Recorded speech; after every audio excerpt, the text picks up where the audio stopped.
Having us. Thank you. This is great. Now, the thing that stood out to me is you guys have been together for 40 years, and that seems to be really precedented in the industry. But we'd love to just talk about when you guys got together in 1976, were you actually looking for a partner at that time? Were you looking for a relationship? No. That was totally against what her plan was. She had a plan. She plans everything. I have a blueprint, She has a a map, a detail. map of her life that was just, this is going to happen, and then that's going to happen, and then that's going to happen, and then that's going to happen, and the perfect guy's going to come in right about here. And of 30, course, 30 something, 35 maybe, but Yeah. I was going to be with a ballet company somewhere, hopefully touring the world. Not exactly what I had in mind, but when love came to town, you don't have much of a say about it. Yeah, how did you know? What did that feel like? Ton of bricks. I mean, it was a slow dawning realization that I had fallen for this man. I mean, look at his eyes. I see it. Well, and your life is so beautiful and unique, and you're on the road really 40 years with the kind of life, the travel, everything that your life has been about. What are some of the things that have kept you strong? you know, people ask me, they say, when you go on the road, it must be hard leaving home. And I go, I bring home with me. Because really, a house is a house. Home is who you're with in the house. And our children are grown up. We do miss the grandchildren, you know, of course. We have twin grandsons, Falcon and Riot from Dash and Morgan. And we miss our kids, of course, you know. But honestly, when we go on the road, it's really the perfect sort of storm at this point. Because I know that Sheryl loves performing more than anything. She was built to be on stage, and she's a great, you know, dancer. And anytime she can get in makeup and dance and actually dance and show off what she can do, I'm all for that. It just so happens that this show is perfectly written for that. In fact, I made sure it was. I kind of nudged it in, making sure that she didn't have one part, but three parts. She plays a rag doll that comes out of a box on Only Women Bleed. With a giant key in my back. And they wind her up, and she does this great ballet. She plays an insane Day of the Dead nurse. Very dysfunctional. That I used to be the scariest thing on stage until this nurse showed up. And now this nurse is, I'm even afraid to look at her. And she plays Hillary Clinton. Because we have a song called Elected that is got to be the finale for the show with Hillary and Trump on stage and Alice. I mean, it's too good. Which disintegrates into a knockdown drag out between the two candidates. Which makes it Pretty funny. as funny as the election itself. But at the same time, the idea that I can start getting dressed for the show, and then I remember we did this in 1976. This is how we got ready for the Nightmare Show. It was pure showbiz. And both of us knew exactly what we had to do on stage. When we get on stage and we work together, it's great. It's like old times. Oh, I love it. It makes me think immediately, sorry to jump in, but the couples that may be listening, their lives may look a little bit different than yours, seeing as how unique and beautiful yours is. But you mentioned really bringing in your two distinct talents. How can you recommend or speak wisdom to couples that have really different talents, but how they can combine them in life so that they really get to live out their passions? For me, I always tell people, especially kids, they go, I don't know what I want to do in my life. I don't know what I want to, point my life towards. And I go, here's the main thing. When you get up in the morning, you should be going to work and you can't wait to get there because you love what you're doing. When you get married, you should marry the girl that you can't live without. And that you can't wait to wake up just so she'll be there with you. That's the same thing. It's connected like that. Not everybody is that selective. Some people settle. I'll settle for this job, and then they hate that job and they hate going to work, and so they don't do well at it. They marry this person because they're handsome or cute and they're this or that, and they realize they wake up in the morning and they don't necessarily want to be with that person all day. Maybe a little while, and I like that person a lot, but they're not in love with that person. They might love them, but not in love with them. And that's the two things. We have both of that. I love doing what I do. I put my career, if I'm going to put it in order of what's important to me, it comes in around fourth or fifth. you know. But I really do love to do what I do as Alice Cooper. And I think Sheryl loves dance more than, you know, I mean, that's her life is dance. But it doesn't define me. Yeah. Do you know? I mean, when you talk about identity, God gives us a name. God gives us our identity. And God is the glue of our relationship. Yeah. When I see couples that talk about a 50-50 relationship, I say, run. It's 100 and 100 Yes. and nothing. Yes. If I cannot wake up in the morning and truly think in my mind, how can I make his day better? I'm certainly not a doormat. However, I'm looking, my job is to make him look good. And that takes many shapes, many forms. And he makes me know that I'm the jewel in his crown. And that's the truth. That's, and you know, I tell a lot of guys, I said, you know, what you do is you get used to your wife and you don't treat her like your girlfriend. I said, what about treating your wife before you got married, how you treated her? You date her, you pursue her. Yes. I tell people he still pursues me like I'm not already his. And that's important. I mean, romance is important in a marriage. You can't just say, well, we're married, romance is dead. You know, that's exactly the wrong thing. You know, I learn new things about her every day. You know, that I didn't, 40 years I'm going, really? That's She says, new. you don't like cranberry sauce? No, I don't like cranberry. Really? Not today, right? You don't like nuts in ice cream? What is wrong with you? No. I love that. And well, one thing you mentioned going into the spiritual aspect of your guys' partnership, you know, what does spiritual partnership really mean to you guys? Well, I mean, we're both PKs, we're both preachers' kids, both grew up in You know, the church. both our fathers married us, each Oh, I giving love us that. the vows to say to each other 40 Our years dads ago. were in ours as well. That's great. Yeah. Well, and, you know, I always call myself the prodigal son because I truly was that. I grew up in the church. I went about as far away as you could get, became the poster boy for everything wrong with the generation, knowing that I had a sense of humor behind it and knowing that the character was definitely a satirical character. And then when I got sober 35 years ago, I came back because I realized that that's what I was drinking, trying to fill this hole with alcohol or whatever I could do, I could fill it with. And it was really my longing to come back to the Lord, you know. And then when I did, I felt, well, maybe I can't be Alice Cooper anymore. You know, I didn't get a book of rules or lists or anything, but I just felt, well, how can I do this? And, you know, and my pastor said, do you think God makes mistakes? And I said, no. And he said, well, look where he put you.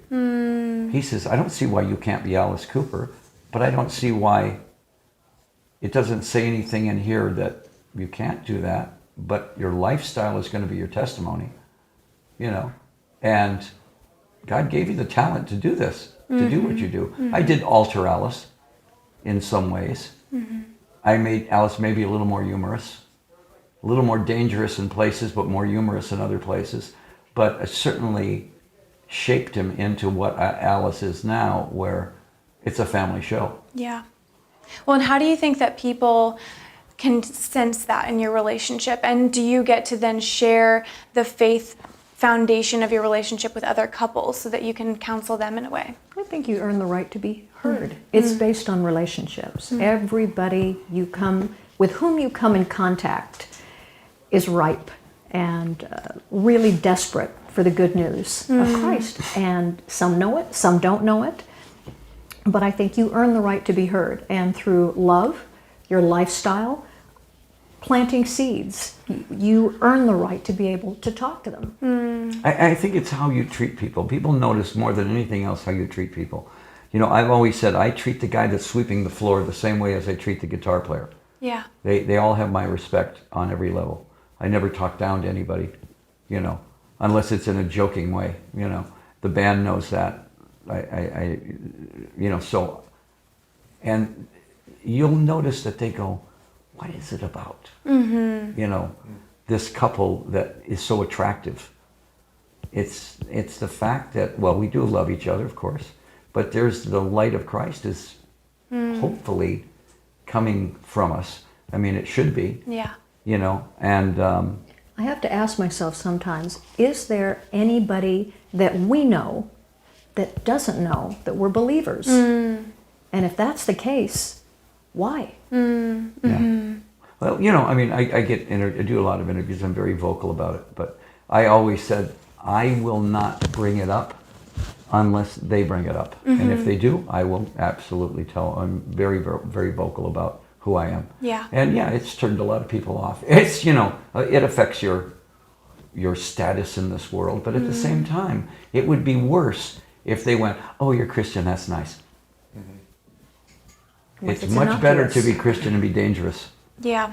Because, you know, I always tell people that maybe the most rebellious thing Alice Cooper ever did was become Christian. People think, well, you know, the hanging and the guillotine and the chickens and the stain and the blood and everything. I said, that's showbiz. Yeah. I said, what's rebellious? Certainly not tearing up a hotel room. Anybody can do that. I said, deciding to follow Christ, that's rebellious. Because who was the biggest rebel of all time was Jesus Christ. Yeah. He rebelled against the world. He said, what does it profit a person to gain the whole world and lose his soul? What will you give in exchange for your soul? Do you ever notice there are people that you know, couples that you know that you're attracted to? Yeah, absolutely. There's a reason for that. Yep. And you ever notice there's other couples that you are repelled? That's a hard one for Christians, because the ones that you're repelled by are usually the ones you need to be with. Yes. But the ones that you can't, you go, oh, you know, who's coming over tonight? And you go, oh, great. And then you'll say, you know who's coming over tonight? And I go, oh, good. Yeah. Yay. Oh, good. Yeah. You know, because there's certain people rub you the wrong way, or it's just not something that's easy for you. And a lot of time Christianity is not easy, because you're having to deal with people that you don't necessarily gel with. And you know there's going to be that kind of thing going on. Whereas other people, you go, oh boy, this is safe, you know, because they're coming over and we know them. Yeah. You know. Well, it's some important. Christians live in Camelot. I mean, they only associate with Christians. I go, look at our camp. Yeah. It feels wide open. Yeah. But it's important who you spend time with, I'm sure. My manager is a Buddhist Jew. 47 years he's been my manager. And we could not be tighter. Yeah. Great. You know, here I am, you know, a Midwest American Christian, you know, and a Buddhist Jew who have nothing but trust for each other. You bring up trust. I wanted to hit on that, so I'm so glad you mentioned that word. Yeah. With your lives having been so full, you know, we say full instead of busy, but really full. You've been all over the world. You've done so many different things. How do you maintain trust in your relationship? Because I think a lot of couples think trust will just be there. So how do you keep that strong? You know, I think it is just there. I don't even have to think about it. I've never once even thought, I wonder what Cheryl's doing. And I'm sure she's the same with me. You know, maybe when we first got married, there's that feeling out period of, well, you know, rock star, girls everywhere, da-da-da-da-da. I think that we got past that pretty early in our life, knowing each other, that neither one of us were going to cheat. I mean, I knew I was never going to cheat on her, and I knew the quality of Sheryl, that's just not her. There was never, I don't think I've ever thought about her ever cheating on me. Yeah. You know, so that's maybe something that God put into the recipe for our marriage, that I'm going to take alcohol away. I'm going to take this whole trust thing and make that an important thing. And I think God kind of, you know, builds that marriage on those things. You know, because I know people that just, nice people that just really don't trust each other. Right. You Sheryl, know? what would you say? Trust is earned. It really is. I mean, you have to show who you are. There's no second agenda when it comes to me or to him. And as I said earlier, my job is to make him look good. So he knows that. He knows I have his best interest at heart. So where he falls down, I'll stand up. Where I can't, he swoops in. And so it's a great partnership, and it's never 50-50. The intent is to be 100 and 100, but sometimes it looks like 90-10, 60-40. It's always shape-shifting, but the intent is to build each other up. Well, you know, when people always say, this is my better half, I always go, this is my better 80%. I'm only 20%. She's carrying the ball 80% of the time, you know. Now that may not be true, but it's you know. It's what you're intending. It's, yeah, that's how I kind of look at it. Yeah. It made me think of when you talked about reasons that things happen, right? And I think a lot of people see events that happen in their life. Sometimes they say, well, that shouldn't have happened, or why did that happen? Or they even say, this is at a higher level of bad. You know what I mean? Like they have different priorities for things that shouldn't have gone a certain way, right? So I'm just wondering, for you guys, can you look back and see that in your time you've been married, were events where you said, why is this happening, or this event is critical, when now looking back, you're like, that was meant that we learned something about us or something about God in particular that now you're like actually grateful for. I'm actually glad that happened. Well, that certainly speaks to the alcoholism and the drug abuse for me. I was you know, leader of the pack when it came to the party in LA. It was me and Keith Moon and Jim Morrison and Jimi Hendrix, and you know, the party was going on at all times, and I didn't realize I was becoming an alcoholic. I honestly didn't wake up one morning and say, hey, I think I'm an alcoholic. It was very gradual until I started realizing that the alcohol was medicine and it wasn't alcohol anymore. And we had to live through that. We had to, I don't think she ever quit believing in me, but she had to at some point move away and let me get to the bottom of the rung on the ladder and look up and go, help. And that's when she went, let's go, hospital. And that was the right time, right? And I knew I needed somebody to do that. Yeah. So her and Shep, my manager, both said, you're going. And I don't think I put up much of a fight.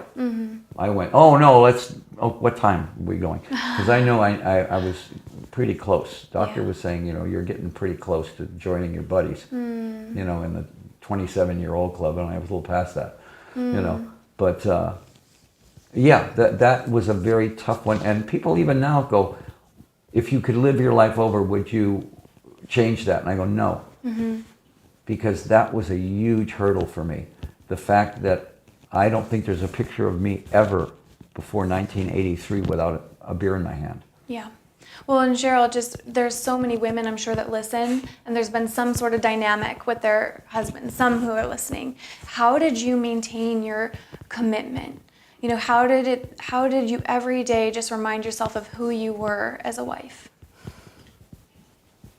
I had to move away, as he said. I took our then 2-year-old daughter and moved back to Chicago with my family and let God deal with it.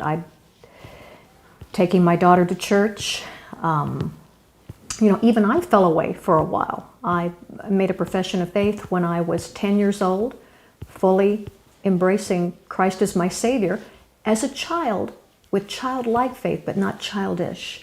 And then at 14, I really had that amazing experience of God in my heart, in my life, complete transformation. And then I came into the world of rock and roll, where it wasn't sex, drugs, and rock and roll, but it was just Sundays tend to evaporate into other days of the week, and church attendance lapsed, and one day became like another. And it took a while to get back.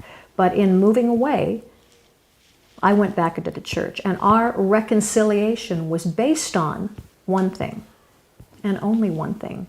Not a list of manifestos, not a list of rules. It was this. The counselor said, do you think that you could commit to going to church once a week together? I was shocked. I thought, excuse me, I have a list of things we need to talk about. He said, no, do you think that you can agree to this? He said yes, I said yes, and that was where God really started to work in our lives, being under great gospel teaching, great biblical authority, and just having a heart transplant and maturity of character. And if I didn't love him enough already, I continued to fall more deeply in love. Any bride that looks at her husband on their wedding day and says, I don't think I'll ever love him any more than I could possibly love him at this moment, is foolish. If it's real love and it's grounded in the love and grace of God, you're just scratching the surface. Yeah, you love each other more as you grow, more as you learn. Absolutely, I love Well, that. and it was serious for me too to prove to her. And there was no reason she would believe me, because I had an addictive personality. Everything I did was addictive. You know, so if I had a beer, I couldn't have one beer. I had one beer that lasted about 15 years. You know, and when it came to drugs, yeah, when I had one hit of this, I went off of it. You know, I mean, I was just an addictive personality. And so it was very hard for her to believe that that personality was going to change. And those things that she saw with me all the time were going to not be there. You know, she says, we're going to go to a Christian counselor, but you set it up. And I went, okay. I took it as, you know, the gauntlet was thrown down. I said, if you think that I'm going to lose this battle of, you know, I said, then I got addicted to being straight. I got totally addicted to the sobriety, which I think that was the thing that really worked for me. The addictive personality turned on itself, and then I got addicted to being sober. So the last thing I would think about was having a drink. The doctors even said, your alcoholism is unprecedented. You walked out of the hospital and never went to AA, and never had a sponsor, and never had another drink. And I went, right. And they said, well, that's impossible. I said, no, it's a miracle. I said, I'm not a cured alcoholic, I'm a healed alcoholic. That's a big difference. You know, it's as if it never happened. He says he doesn't have a sponsor, he has a savior. I've heard that. That's amazing. I love that. But that's, you know, that's really true. God just took it out of my life. And they say, well, what was the process? I said, there's no process. Yeah. I walked out of the hospital and Just believing. you could put a drink in front of me in the most high pressure situation, and that would never even come into play. I wouldn't even think of it. Yeah. It would be like having a loaded gun there. I'd say, oh, well, put it up to my head. That's what a drink might as well have poison in it. Yeah. Because I would go, well, what is that? Get that, you know. Well, your story is so unique and dynamic, and I know we have just a couple closing questions. One, just what do you think partnership means to you? That's something that we really intertwine through all of our work, is partnership being distinct from just being in a relationship. So what does partnership mean to you two? Well, you know, Sheryl had she says, marriage is two dysfunctional people who just refuse to give up on each other. I love that, because it's so true. Name me two people that are living together, married to each other, that are, you know, wacko in this way and wacko in this way, and yet the other person goes, I can live with that. I can live with that. Okay, I can live. I'm not giving up on you. You know. Okay. You know. And sometimes you don't see your own insanity. But that's really true. You just never give up on each other. You know. And Sheryl, I heard you say once that never waste a good crisis. Oh, never. Never. It's a great teaching tool. You know, you go back and revisit it, and sometimes think, is this a test? And if it is, help me pass it, because I got nothing here. And watch him carry you through. When have you ever done anything where you grew where it wasn't uncomfortable? It's frustrating. It's this. As you see where you want to go, and you can't get there, but you keep going until you do get there. Yeah, I love that. Yeah. So just last question for you guys, and we really are doing this podcast so that couples can take something away for them to say, what can our relationship look like? What is our version of being a power couple? So for whatever's on your heart, what would you really want to give to the listeners and those that would be tuning in? Well, let's understand first and foremost where that power comes from. We're not the power couple, but we rely on a power much greater than ourselves, our Creator. Yeah. And That's who we serve. We are not afraid to be led. You know what I mean? You should know that. You too. You've both given up careers to do what you do because you were led to do it. you responded to a calling. Not comfortable, was it? Nope, I was not. I was on my knees, and I heard the message. Yeah. Are you But, I sure? mean, Are Yeah. you sure? See, and then that's. But look at where you are. You know, and that was the same. You know, that's the same for all of us. I mean, it's just, don't be afraid to be led, as long as you're being led by the right. And thing. asking the question, what I hear in that is like, people think they need to figure out the answer. What's the answer? What's the answer? What do I do? But instead asking, what would you have me do? Exactly. Yeah. So that's the takeaway for people. I love Yeah. that. It's amazing. Melt me, mold me, fill me, use me. Well, thank you both so much. I've taken away so much. I know our audience has taken away so much inspiration. Any last words? No, thank you so much for not only having us sit down and talk with you, but to be here at your facility for teens here in Phoenix. Love that you've taken not only what you're both really, your skills and your own purpose, but have molded that into who you are as a couple, and now you just share that legacy with the world. You know what it is? It's an outward expression of an inward transformation. Yes. I What love she that. said. Yeah, ditto. Well, thank you both so much. Thank you. Thank you. And happy anniversary. Thank you. The best